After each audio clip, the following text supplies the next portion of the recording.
السلام علیکم, I am Sadan Khan and welcome to another episode of all of your business with Mehtab sahab. Sir, filer بننا کیوں ضروری ہے ایک انسان کے لیے؟ بسم اللہ الرحمن الرحیم. Thank you very much for having me. دیکھیں, فائلر بننا اس لیے ضروری ہے کہ اگر آپ کی انکم 6 لاکھ روپے سے زیادہ ہے جی, اور آپ نے زندگی میں گرو کرنا ہے, یعنی 6 لاکھ سے مراد ہے کہ 50,000 پر منتھ, لیکن آج آپ کی 50,000 پر منتھ ہے نا, آگے چل کے ہو سکتا ہے آپ کے سورسز آف انکم جو ہے وہ بڑھ جائیں, کچھ ایسٹس آپ کریٹ کریں اور وہ ایسٹس جو ہیں وہ ان کی ویلیو بڑھ جائے, یا انہیریٹڈ آپ کو کوئی پراپرٹی جو ہے وہ آپ کے حصے میں آ جائے, یا آپ کو کاروبار شروع کر دیں. تو اس لیے بڑا ضروری ہے کہ آپ ریٹرن فائلر ہوں, کیونکہ اگر آپ ریٹرن فائلر نہیں ہوں گے تو آپ کی ٹرانزیکشنز کی کاسٹ بڑھ جائے گی. دیکھیں, آپ بنیادی چیزیں اگر دیکھیں, بینکنگ کے اندر تو بینکنگ تو آپ استعمال کرتے ہیں سارے پاکستان میں, میکسیمم لوگ بینکنگ سیکٹر کے اندر ان کے اکاؤنٹس ہیں. تو اور ابھی ایف بی آر کا جو ڈیٹا ہے وہ اس حد تک یعنی انہوں نے ڈیولپ کر لیا ہے کہ اگر آپ آئی این ایس کے پورٹل کے اوپر جائیں تو ان کو پتہ ہے کہ آپ کے نام پہ کون کون سی چیزوں کو آپ پوزیس کرتے ہیں, آپ کی ملکیت کون کون سی چیز, اونرشپ کن کن چیزوں کی ہے. تو اب وقت آ گیا ہے کہ آپ ڈاکومنٹیشن اتنی حد تک ہو چکی ہے کہ اب بہتر یہ ہے کہ لوگ اپنے ریٹرن فائل کریں. اور ویسے بھی بینگ اے رسپانسبل سٹیزن, ہم جس ملک کے اندر رہتے ہیں, ایک بات میں آپ کو بتاؤں, یہ ٹیکس کی لائبلٹی ختم نہیں ہوتی, یہ گھوم کے واپس آتی ہے. گھوم کس طرح سے واپس آتی ہے کہ جب کسی بھی اسٹیٹ میں لوگ ٹیکس پوری طریقے سے نہیں دیتے تو اس کے نتیجے میں جو کیاس اس سوسائٹی کے اندر آتا ہے وہ بھی ایک کاسٹ ہے نا. تو بہتر یہ ہے کہ ہم اپنا جو حصہ ہے وہ پوری ایمانداری کے ساتھ جو ہے اس کے اندر کنٹریبیوٹ کریں. اچھا سر, دوسرا جو آئی آر ایس کا پورٹل ہے, آپ کو نہیں لگتا یہ تھوڑا ایزی ہونا چاہیے, ایک عام آدمی بھی کھول کے ریٹرن فائل کر لے بجائے اس کے کہ وکیل ہائر کرے اور ایپس کی طرف جائے؟ بہت زیادہ کمپلیکس نہیں ہے سسٹم؟ اصل میں ٹیکس کا system is itself complex system. اس کی وجہ یہ ہے کہ انہوں نے کسی ایک سیناریو کو سامنے رکھ کے اس کو ڈیولپ نہیں کیا ہوتا, انہوں نے ہر طرح کے سیناریو کو سامنے رکھنا ہوتا ہے. اب دیکھیں نا, فار انسٹنس اگر ایک بندہ ہے جو صرف اس کا سول انکم جو ہے وہ سیلری ہے, اس کے بارے میں تو میں کہتا ہوں کہ بالکل آپ کی بات ٹھیک ہے, جسٹیفائڈ ہے کہ وہ ایک پیج کا ہو, وہ آسانی سے جو ہے وہ اس کو فل کر سکے. لیکن اگر کسی کے سورس آف انکم ایک سے زیادہ ہوں, اس کی رینٹل انکم ہو, اس کی پراپرٹی سے کوئی ہو, انہیریٹڈ پراپرٹی فرض کیا اس سے آ گئی, یا کوئی بزنس کرتا ہو ساتھ میں وہ جاب کے ساتھ, تو اس صورتحال میں جو ہے وہ اس کا کیا ہوگا. تو اس لیے ٹیکس کے معاملے میں ون شو فٹس فار آل کی پالیسی نہیں ہو سکتی. لیکن میں یہ سمجھتا ہوں کہ اس کو جیسے جیسے ڈاکومنٹیشن بہتر ہوگی ویسے ویسے جو سسٹم ہے وہ ہیزل فری ہوتا جائے گا, اور اس میں یہ جو ریکوائرمنٹس ہیں ان میں بھی کمی ہوتی جائے گی. ایک بات سے میں آپ کی اتفاق کرتا ہوں کہ پاکستان میں آپ کسی بھی جگہ چلے جائیں, آپ سی این آئی سی ہر جگہ پہ آپ کو کہا جائے گا کہ اس کی کاپی جو ہے وہ دے دینی. جب سی این آئی سی میرے پاس ہے اور وہ نمبر ایک ہی ہے اور وہ چینج نہیں ہو سکتا, تو پھر ہر جگہ پہ مجھے کاپی جمع کرانے کی کیوں ضرورت ہے؟ یہ بیسیکلی جو بیوروکریٹک ایک مائنڈ سیٹ ہے اس سے بھی نکلنے کی ضرورت ہے. لیکن جیسے جیسے ڈاکومنٹیشن بہتر ہوگی ویسے ویسے یہ جو فائلرز ہیں اس کے لیے حکومت کو مختلف انسینٹیوز بھی دینے پڑیں گے اور اس کو آسان بھی بنانا پڑے گا. سر یہ لاسٹ بجٹ کے بعد آپ کو لگتا ہے کہ حکومت نے ریشنلائز کیے ہیں سیلری کلاس میں ٹیکسز؟ 50 بلین کی ریشنلائزیشن تو کی ہے, 50 ارب روپے کا جو ہے وہ دیا ہے ریلیف, لیکن آپ لاسٹ ایئر کا بھی نمبر دیکھیں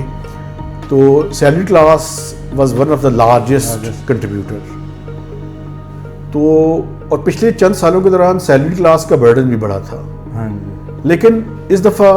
3-4 سیکٹرز ایسے ہیں جن کو حکومت نے جو ہے وہ انسینٹیو دیے ہیں. فار انسٹنس ایکسپورٹرز کا ٹیکس کم کیا ہے, پراپرٹی کے اوپر ٹیکس سیلر اور پرچیزر دونوں کے اوپر کم کیا ہے, سیلری کلاس کا ٹیکس جو ہے وہ کم کیا ہے. اور میں سمجھتا ہوں کہ یہ this is the step in the right direction, چونکہ ٹیکس کی بھی ایک الاسٹیسٹی ہوتی ہے, ایک حد تک آپ ٹیکس جو ہے وہ وصول کر سکتے ہیں. اور ایک دوسری بڑی امپورٹنٹ بات ہے کہ جیسے جیسے آپ ریٹس کو ریشنلائز کرتے ہیں تو it helps you to broaden the tax base. دوسرے بندے جو ٹیکس نیٹ سے باہر ہیں ان کے لیے ایک انسینٹیو انہیں نظر آتا ہے کہ یار یہ بہتر ہے کہ ہم بھی ٹیکس نیٹ کے اندر شامل ہو جائیں. لیکن اگر آپ کے ریٹ ہی بہت زیادہ ہائی ہوں تو یہ بیسیکلی ڈس انسینٹیو کریٹ کرتا ہے نئے ٹیکس پیئرس کے لیے. اچھا سر, دوسرا جو لیٹ فائلر والا چکر ہے وہ اگر پراپرٹی خریدتے ہیں یا بیچتے ہیں تو میں بھی پڑھا تھا کہ ان کو جو ہے وہ ایک فائن بھی پے کرنا پڑتا ہے, اور مطلب ان کو فائلر سے کمپیریٹیولی بہت زیادہ ٹیکس دینا پڑتا ہے. تو سر یہ چیز ڈی موٹیویٹ نہیں کرے گی ایک بندے کو, ایک فائلر نہیں ہوگا کہ یار میں جو ہوں اتنا زیادہ مجھے ٹیکس پے کرنا پڑے گا, وہ اور زیادہ ڈی موٹیویٹ نہیں ہوگا اس طرح؟ نہیں, دیکھیں ایک کانسیپٹ ہے نا کہ اگر آپ نے ایک بندے نے ایک کام کیا ہوا ہے اور دوسرے نے نہیں کیا ہوا تو ان کے ڈفرینشیٹ کرنے کی آپ نے اس حوالے سے کوشش ہے. ابھی تو ایف بی آر نے جو فائلر کے ریٹس ہیں, میں ابھی پراپرٹی کی اگر بات کر رہے ہیں تو فائلر کے ریٹس کو ڈراسٹکلی جو ہے وہ کم کیا ہے 236C اور K دونوں میں, سیلر اور پرچیزر دونوں کا. لیکن جو نان فائلر ہے اس کا تو ریٹ وہی جو پرانے ریٹ تھے وہ وہی برقرار رہیں گے. اور اگر آپ نے اس ٹائم جب آپ کوئی ٹرانزیکشنز کر رہے ہیں تو اب ایف بی آر نے ایک اور کام بھی کیا ہے, وہ یہ کیا ہے کہ فرض کریں ایک شخص ہے, اس نے 3-4 سال ٹیکس جمع کروایا اور پھر اس کے بعد وہ بھول گیا. اب پراپرٹی اس نے سیل کرنی ہے یا پرچیز کرنی ہے تو دوبارہ اس کو یاد آیا,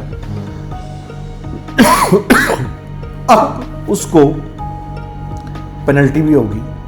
اور 25,000 ہے لیٹ فائلر کی. تو اس لیے بہتر یہ ہے, اور میرے جو دیکھنے والے ہیں میں ان سے یہ گزارش کرنا چاہتا ہوں کہ 30 سپٹمبر کی ڈیٹ ہے, آپ 30 سپٹمبر تک اپنی ساری چیزیں مکمل کر کے اپنی ریٹرنز ضرور فائل کریں. اچھا سر, اگر ہم ٹاپ چیزوں کی بات کریں, ایک ہو گیا ٹرانزیکشن اور اسٹاک میں اگر آپ انویسٹ کرتے ہیں اس پہ آپ کو چھوٹ ہے, اور پراپرٹی, اور سر کیا کیا چیزیں جس پہ انسینٹیو ہے؟ دیکھیں یہ جو لاسٹ بجٹ ہے نا, اس میں حکومت نے سیلری کلاس کو انسینٹیو دیا, یعنی ان کے جو مختلف سلیبس تھے ان سلیبس کو ریشنلائز کرنے کی کوشش کی گئی اور تقریباً کوئی 50 ارب روپے کا ریلیف انہیں ملا ہے. اس کے علاوہ ایکسپورٹرز کا جو ٹیکس تھا وہ 2% تھا, اس کو کم کر کے 1.25% جو ہے وہ کر دی ہے. اس کے علاوہ پراپرٹی کی ٹرانزیکشن کے اوپر جو ٹیکسز تھے for both seller and purchaser, اور اسی طرح جو اسٹاک مارکیٹ میں لوگ انویسٹ کر رہے تھے ان کو بھی انسینٹیوائز کیا گیا ہے. بنیادی طور پر لگتا یہ ہے کہ حکومت نے کوشش کی ہے کہ اس سال وہ جو ٹیکس کا کنسیپٹ ہے نا کہ ریٹس کو ریشنلائز کر کے براڈننگ کی طرف جایا جائے, بجائے اس کے کہ وہ جو لوگ موجود ہیں انہیں سے آپ نچوڑتے رہیں, آپ نئے ٹیکس پیئرز جو ہیں وہ لائے جائیں تاکہ ایک ٹیکس بیس براڈن ہو. اس کے علاوہ اکتوبر سے ایف بی آر ایک فیس لیس جو ہے نا وہ آئی آر ایس کے اندر بھی متعارف کروانے جا رہے ہیں کہ جو لوگ اپنی ریٹرن فائل کر لیں گے تو ایک فیس لیس سسٹم جو ہے وہ ان پلیس ہوگا جو ان کی چیزوں کو دیکھے گا اور انالائز کرے گا اے آئی کے ذریعے, اے آئی کی مدد سے وہ چیزیں دیکھی جائیں گی. ڈیٹا میں نے آپ کو بتایا کہ پہلے سے موجود ہے, اور اگر اس کے درمیان کوئی آپ کو میجر ڈسکرپنسی نظر آئی تو پھر ایف بی آر کے جو لوگ ہیں وہ پوچھیں گے بھی. لیکن ابھی ڈاکومنٹیشن میں پاکستان میں ٹائم لگنا ہے, اتنی تیزی سے نہیں آنی, لیکن الٹیمیٹلی بڑھنا ہم نے اسی طرف ہے. اور جیسے جیسے ڈاکومنٹیشن بڑھے گی ویسے ویسے جو ہے وہ اس میں اضافہ ہوگا. ایک بات میں یہاں پہ اور آپ کے توسط سے کہنا چاہتا ہوں, دیکھیں اگر کوئی شخص پاکستان میں اچھا انٹرپرینیور بننا چاہتا ہے, اچھا بزنس مین بننا چاہتا ہے, اس کے لیے ضروری ہے کہ وہ اپنی ٹیکس کی جو لائبلٹیز ہیں ان کو شروع سے کلیئر رکھے.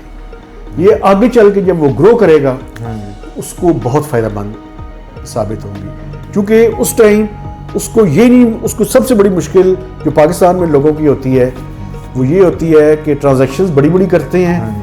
وائٹ منی جو ہے وہ ان کے پاس ذرا کم نظر آتی ہے. تو اگر آپ شروع سے آپ ٹیکس پیئر ہیں تو آپ کو یہ پرابلم نہیں